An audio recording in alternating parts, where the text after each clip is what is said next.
So the thing is the language, like as a whole, like why is it required? What is it in the first place? First, we have to go into what it is in the first place, right? So, uh, language has two different aspects to it.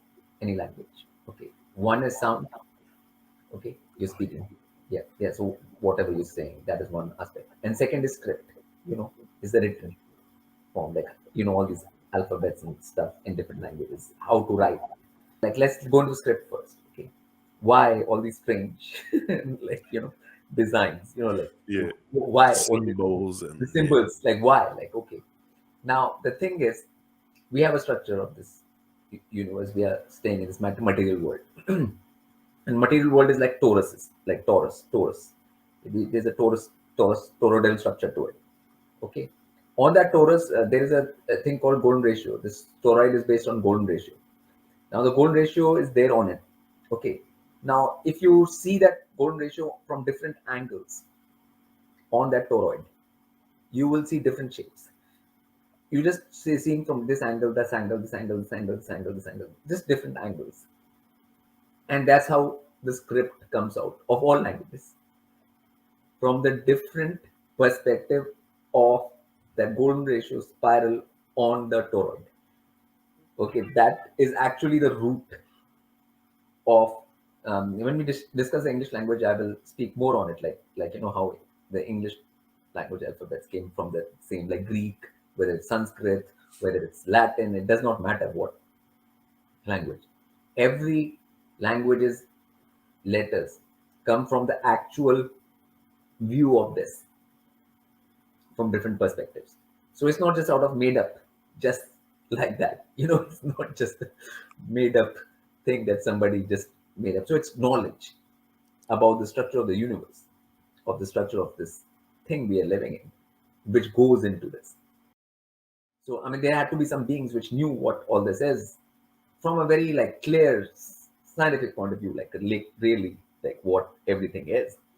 And they took out these things and gave these scripts. And then comes the sounds are like whatever the human mouth can make, you know so when the tongue goes up and it comes in the middle, it goes down, it has five ways different words are spoken from the human tongue, which are tabulated in the Sanskrit alphabet properly.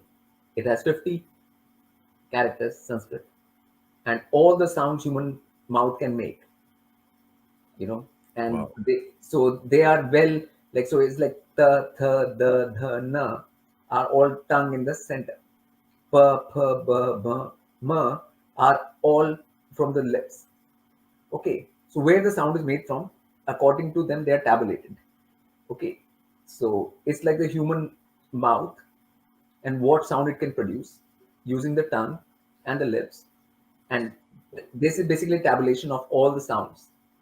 But that is what an alphabet is, which in Sanskrit is 50, you know, and that covers more than any other language on earth. This, so it is more comprehensive, and it is more logical, that why it has been done like that. Okay, so that is just first the amount of sounds human mouth can make, and now which symbol should go with which one. Then each sound carries an energy, frequency, vibration. Now they see the toroid and they see which angle creates what energy, has to match, just like in notes, you know, like musical notes. There are thirds, like this is A is 432, B is this much, C is that much. Okay, there's frequency. Okay, so the energy of that each sound which human mouth makes and how it relates to that world matter and the energy fields which are around us, the science of that together is language. Okay, so it's actually a very real scientific concept. Actually, we talk about real science, not the fake science, but but the real science. It's a real understanding of why word makes the world. you know the biblical thing, word makes the world sound. Why is that sound important? So what is sound in the first place? Which is frequency and vibration. Sound is frequency and vibration. Okay, that's what is all around us, everything which you see. Your plant you see behind you or anything, wall, everything, paper, frequency and vibration. Okay. So there is that is also frequency vibration, that is also frequency vibration. So there has to be a connection. Yeah. So knowing of that connection and understanding of that connection, how strong that understanding is, and what do you want to achieve from that is language. Okay, what do you want to do with that? First, the understanding of it, then how to utilize it, that knowledge. Okay, so that's how language first came into existence. Which is the oldest one will be Sanskrit, with the most number of covering all the sounds, and then the combination of those sounds after that. So, so that's the first starting point for language, I would. So would you say that it's something esoteric, the study of the languages, because it Yeah, comes from, you said that the Tahu, that all kinds of yeah, stuff yeah, in the past. yeah. So to study this would be, yeah, part of Yeah, so it's like study of the universe. It's like study of structuring, finding out how all this is built, what is all this around us. Like it's the core study of actually what is around us, the structure of everything around us, which is a language. Okay. Which is it's that's a why we lot call to it. digest, even for me. I'm sure for the everyone that Yeah, watches that too. That's why I listen to you very well. you call it land gauge. Now land, earth is has land, right? Earth has Yeah, land. Now land has all land has different frequency and vibration. All land is not the same. In some places, land, some things grow, some things don't grow, something happens, something doesn't happen. So land has different energy and vibration all across the earth. Okay. And there is a gauge for that as well. Why that is so? So if you take a piece of land, it also has its own sound and energy signature. So which language can tell and sort of, let's say, give, in a human like sonic form.